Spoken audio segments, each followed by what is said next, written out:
Good afternoon. দেখো চলে এসেছি খাবার নিয়ে। এই দেখো এইটুকু ভাত বেগুন ভাজা দিয়ে নিয়েছি, আর এইটুকু ভাত নিয়েছি চিংড়ি মাছের ঝাল দিয়ে, ব্যাস আর কিছু নিইনি। তো চলো খেতে খেতে গল্পটা করি। চলে এসেছি ভাত, বেগুন ভাজা, ডাল আর চিংড়ি মাছের ঝাল নিয়ে, আর হচ্ছে পমফ্রেট মাছ সর্ষে বাটা দিয়ে। ওটা আর আমি নিইনি, তো কারণ পেঁয়াজটা দিয়ে চিংড়ি মাছটা হয়েছে, তো ওটা দিয়ে খাবো, তো বুঝতেই পারছো দুটো রিচ একসাথে খাওয়াটা আমার ঠিক হবে কিনা। তো ওই জন্য আমি আর খেলাম না যে পমফ্রেট মাছ খেতেও ভালোবাসি, কিন্তু খেলাম না। আমি বললাম রেখে দাও, কালকে খাবো দরকার পড়লে, কিন্তু এখন খাবো না, দুটো একসাথে খাবো না। তো আজকে এগুলোই রান্না হয়েছে, পমফ্রেট মাছের সর্ষে বাটা দিয়ে ঝাল, চিংড়ি মাছ হচ্ছে পেঁয়াজ দিয়ে ঝাল, ডাল, বেগুন ভাজা, পাঁপড় ভাজাও আমি খাবো না। তো চলো খেয়ে নিই। শরীরটা না কেমন যেন ভালো লাগছে না, মানে মন মেজাজটাও ভালো লাগছে না, একটা টেনশান হচ্ছে না রীতিমতো।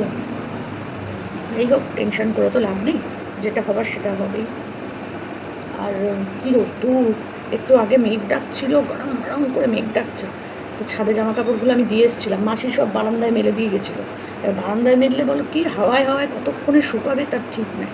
তো আমি গিয়ে সব ছাদে দিয়ে এসেছিলাম, এমন মেঘ ডাকলো আমি আবার গিয়ে নিয়ে চলে এলাম, এনে বারান্দায় দিয়ে দিয়েছি, কিন্তু এখন সব শুকিয়ে গেছে প্রায়। কিন্তু রোদ্দুরটা মানে কটকটে রোদ্দুর উঠেছে, একটুও বৃষ্টি নেই।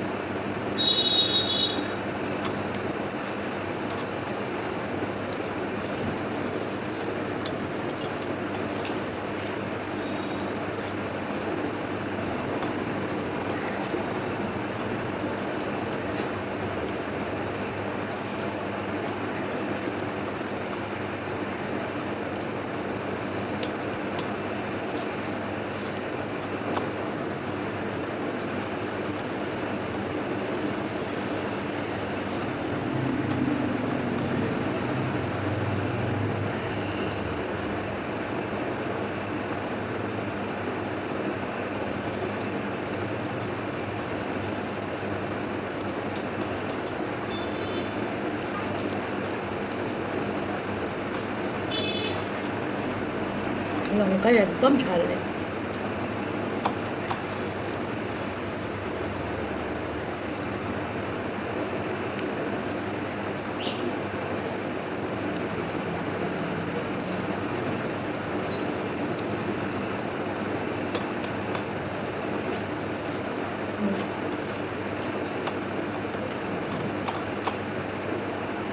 সব মিশিয়ে ঝোল করতে বলেছিলাম, মেয়ে বললো চিংড়ি মাছ এনেছে, পমফ্রেট মাছ এনেছে, আমরা খাবো, তুমি ঝোল দিয়ে খাবে?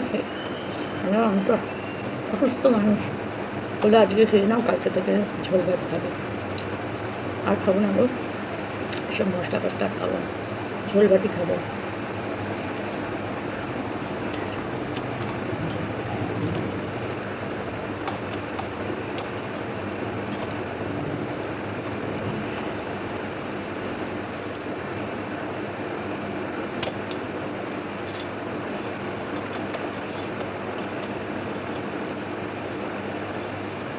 এক দাদা টেস্ট দিয়েছে, এর টেস্ট করে সব করাতে হবে।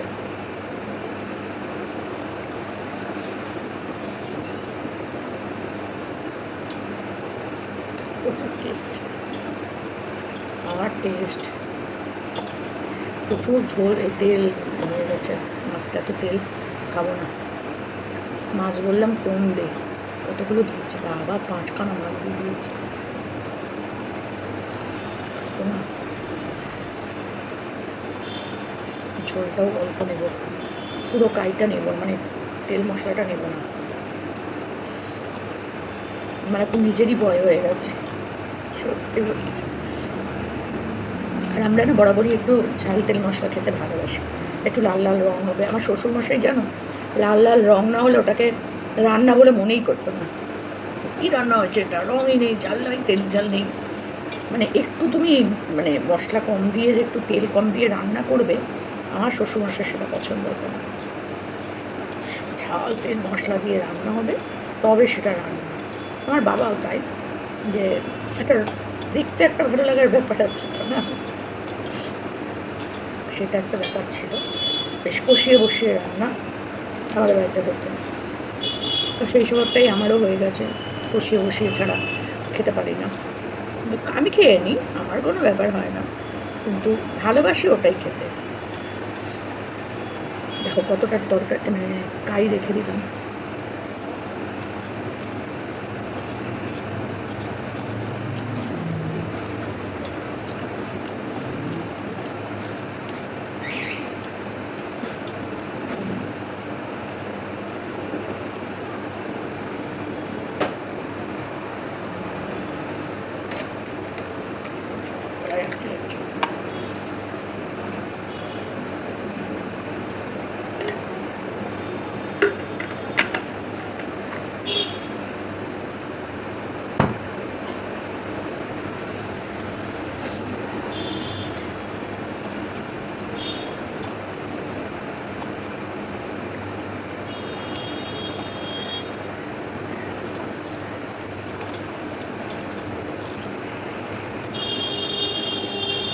ঝাল হয়নি।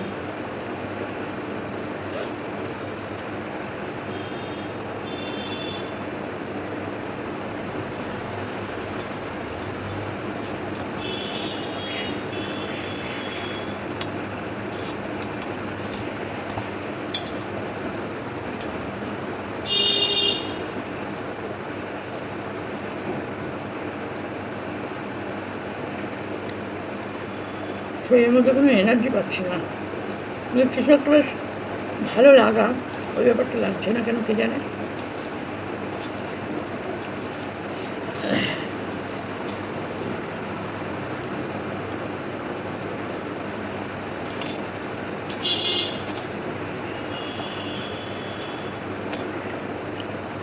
কত রকম চিন্তা হচ্ছে, কী করবো বলো, কিছু করার নেই।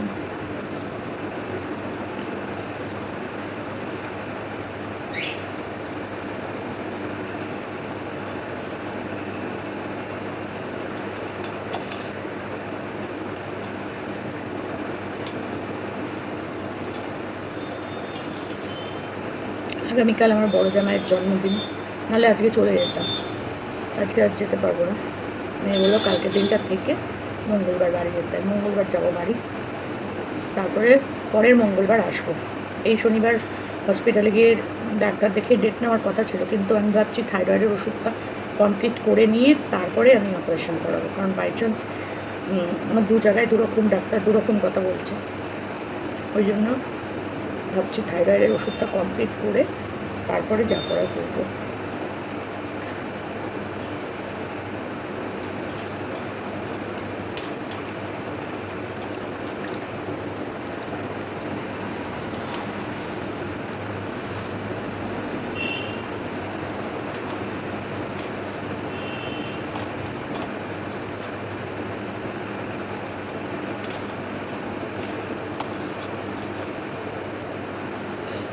আরও খারাপ।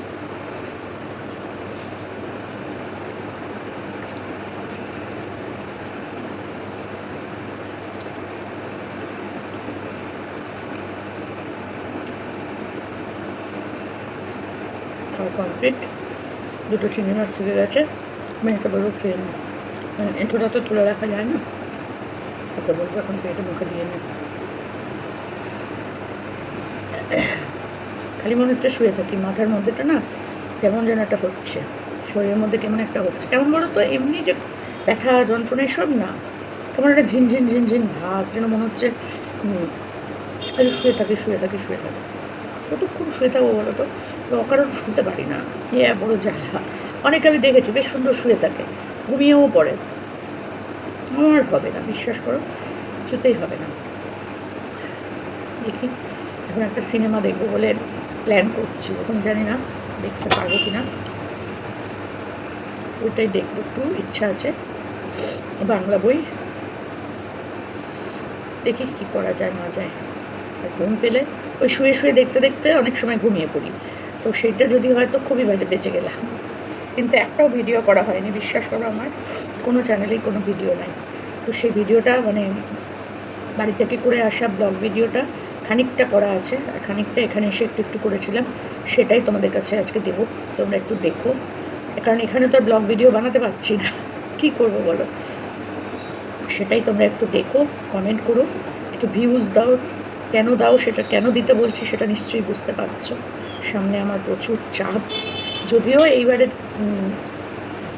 এই তোমাদের এই ভিউজ দেওয়াতেই যে সব হয়ে যাবে তা তো না, হ্যাঁ চাপ আমাকে সামলে উঠতেই হবে যেভাবেই হোক। তবুও তোমরা ভিউজটা দিলে আমার একটু উপকার হয়, এই আর কি। তো প্রচুর গরম, এত বৃষ্টি হচ্ছে, গরম কিন্তু কমছে না, আমার কন্টিনিউ ঘাম হচ্ছে, যেটা আমার হয় না সাধারণত। প্রেশার মাপলেও মেয়ে সাথে সাথে শরীরটা ভালো লাগছে না বলে বললাম একটু প্রেশারটা দেয়, প্রেশারটা একটু কম আছে, কিন্তু সেটা আমার থাকেই, ওটা নিয়ে টেনশন করার কিছু নেই, প্রেশারটা আমার একটু কম থাকে, তো সেটাই আছে। তো চলো, আপডেট দিয়ে দিলাম, আমার শরীরের আপডেট, আর খাওয়া দাওয়া তোমাদের সাথে শেয়ার করে দিলাম। আর কী করবো বলো, এবার তোমাদের কাজ, আমার কাজ শেষ, এবার তোমাদের কাজ হচ্ছে ভিডিওটা পুরোটা দেখা, স্কিপ করবে না।